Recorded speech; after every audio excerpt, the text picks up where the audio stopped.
volantes firmados por el hijo del Mayo Zambada, al que le dicen el Mayito Flaco, en los que anuncia que su objetivo es derrocar al gobierno del morenista Rubén Rocha Moya.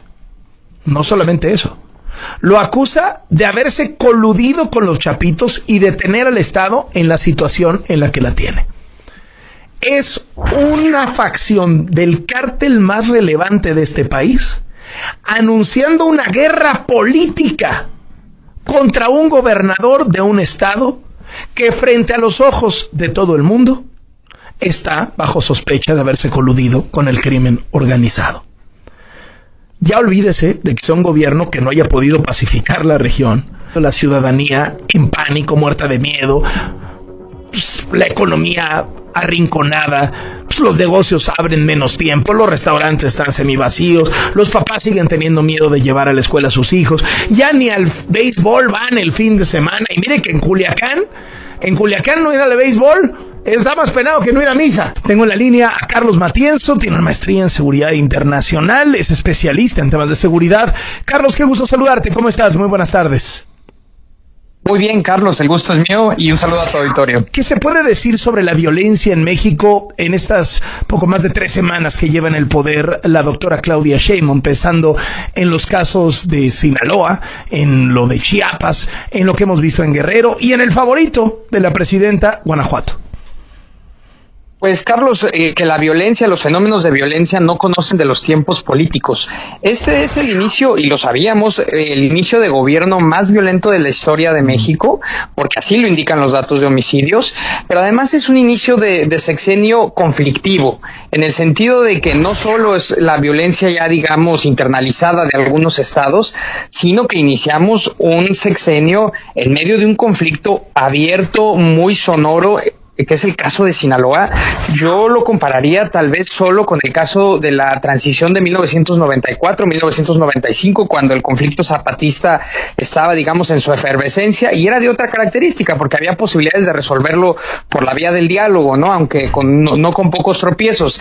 Aquí tenemos una guerra entre organizaciones criminales, entre feudos, clanes, como lo queramos llamar, en el caso de Sinaloa.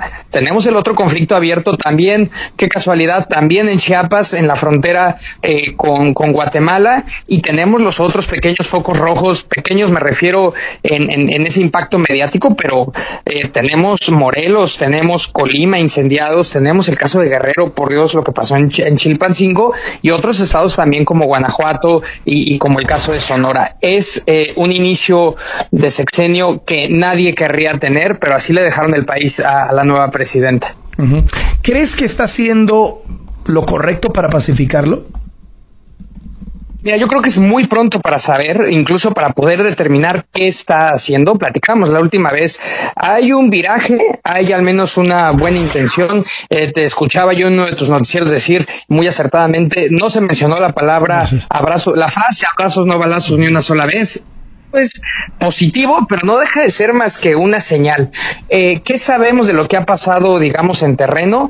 En primer lugar, sí hemos visto, al menos hemos logrado apreciar una mayor intención de confrontar por parte de las Fuerzas Armadas al crimen organizado. Eso incluido viene con los abusos, ¿no? Porque en todos estos años no hemos sabido, digamos, institucionalizar el uso de las Fuerzas Armadas. Pero sí se siente una mayor intención de combatir de manera frontal el crimen organizado. Ahora, de lo que es la estrategia como tal, pues es muy pronto para saberlo. Lo que vemos apenas es una intención y es apenas una señal de que sí hay una mayor inclinación al combatir el crimen organizado. Pero para cómo está el conflicto y la situación, es muy poco eso. Déjame te pregunto sobre 2 datos concretos. Primero, a la presidenta Sheinbaum le encanta decir que Guanajuato está peor. Cada vez que le preguntan de Sinaloa, cada vez que le preguntan de Guerrero, cada vez que le preguntan de cualquier estado gobernado por Morena, ella contesta, Guanajuato está peor. ¿Sí Guanajuato es el peor? No, básicamente es una trampa aritmética lo que hacen. Mencionan el estado donde hay más asesinatos, digamos, en total, pero evidentemente los estados donde hay más población es donde suele haber más crimen, ¿no? Como suele haber más de todo, ¿no? O sea, si tú, por ejemplo, quisieras sacar el número de robos, pues te va a salir que es el Estado de México. Eso no quiere decir que Guanajuato esté bien. Guanajuato tiene un gran problema ya de muchos años, pero si tú pones su tasa por cada 100,000 habitantes, sí está en el top 10, pero no en el top 3. ¿Cuáles son los estados más problemáticos ahorita? Bueno, tenemos el caso de Colima, tenemos el caso de Morelos. Morelos es, por ejemplo, particularmente grave porque son todos los municipios de Morelos los que están con tasas altas de homicidios. Tenemos ya el caso de Sinaloa, que todavía tramposamente no se refleja en las cifras, digamos, delictivas, pero pues lo que estamos viendo diario, quienes monitoreamos, digamos, la actividad criminal, diario hay, digamos, cuerpos que se encuentran, casos de secuestro, tomas carreteras, quemas de negocios.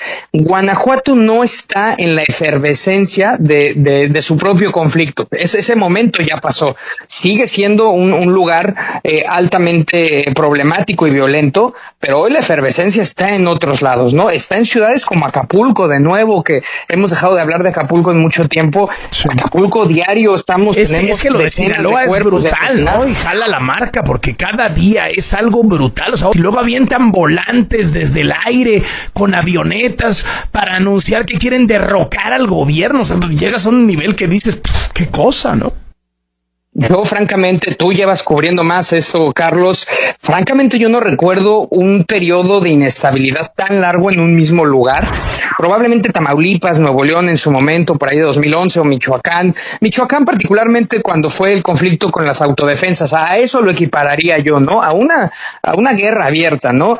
Y por otro lado, muy importante del caso Sinaloa, yo creo que esto que estamos viviendo, que nos sirva de lección para todos los mexicanos. La paz narca, porque eso había en Sinaloa, ni es tan pacífica ni es duradera. Lo que estamos viviendo hoy es la consecuencia de entregarle, de cederle control muy paulativamente a las organizaciones criminales para obtener a cambio una paz supuestamente entre ellos, aunque se siguen matando muy discretamente. Pero cuando eso revienta, como pasó en su momento en Nayarit con el procurador narco Edgar Beitia, cuando eso revienta como está reventando en Sinaloa, es trágico, porque lo que pasó es que durante años se hicieron fuertes y se siguieron haciendo fuertes, y cuando por fin entran en guerra, pues vivimos lo que estamos viviendo.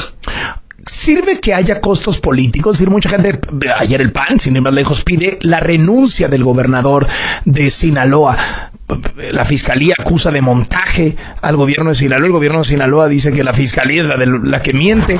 ¿Qué te parece todo esto? O sea, ¿tendría alguien que renunciar? ¿Tendría que estar en la cárcel la fiscal? ¿Tendría que caer el gobernador? ¿Esto serviría para pacificar? No, es fundamental que suceda, yo diría, Carlos, en el sentido de, a ver, el gran problema de todo esto es la falta de consecuencias, ¿no? O sea, se asesina en México porque no hay investigaciones que castiguen a los culpables. Se arman los grupos y combaten porque saben que la única consecuencia es o perder o ganar esa batalla, pero no recibir castigo por parte del Estado. Y las autoridades cada vez se sienten más libres de hacer estos pactos. Se lo hicieron durante estos 6 años al amparo de una frase es poderosísima, como fue el abrazos no balazos, y eso muchos lo leyeron como abrazos, abrazos, abrazos. Tiene que haber consecuencias políticas y judiciales frente a quienes traicionaron a lo más importante, que es la Constitución, que son las leyes, que es el Estado de Derecho. Ese sería, desde mi punto de vista, la señal realmente importante del nuevo gobierno. Si van por Rocha y por su aparato de seguridad, quiere decir que van en serio y que van a tocar no solo a sus enemigos y van a criticar no solo a Guanajuato, sino que también van a ir por los de su régimen, por los de su partido, y esa es una señal que sería muy positiva para muchos. Carlos Matienzo, gracias por estos minutos para W. Buenas tardes. Gracias a ti, Carlos. Hasta luego. Hasta luego.